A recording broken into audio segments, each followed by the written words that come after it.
학생 인권 조례에 보면 이미 타인의 권리를 존중하는 항목이 명시되어 있습니다.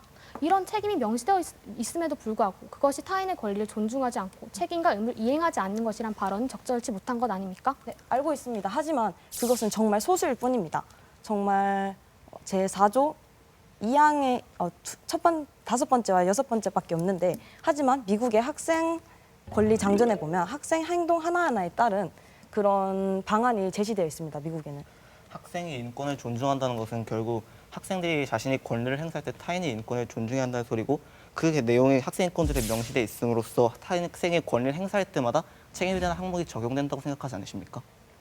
명시가 되어 있지만 그것이 너무 극소수라는 것입니다. 그렇기 때문에 학생들은 자신의 행동에 대한 책임감을 상대적으로 덜 느끼게 될 것이고 그렇게 된다면 학생들은 자신의 행동을 가볍게 여기고 좀 더 행동을 마음대로 하게 됩니다. 이는 곧 교권의 하락으로도 이어질 것이라고 생각합니다. 어떻게 학생 생각합니까? 인권과 교권이 대립적으로 보고 계신 것 같은데 사실 학생 인권과 교권은 같이 신장되어야 하는 것입니다.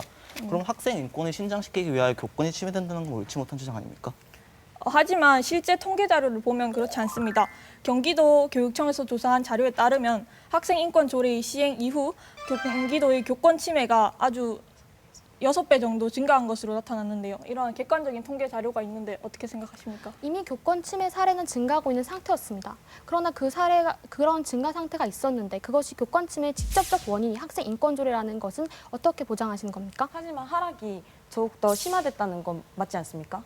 그것은 차후 교육을 통해 해결할 문제지 현재 사회에서 앞으로 이렇게까지 했는데 교권이 침해됐기 때문에 학생 인권을 보장한 학생 인권 조례를 폐지하는 것 또한 하나의 부당한 주장이라고 볼 수 있지 않습니까?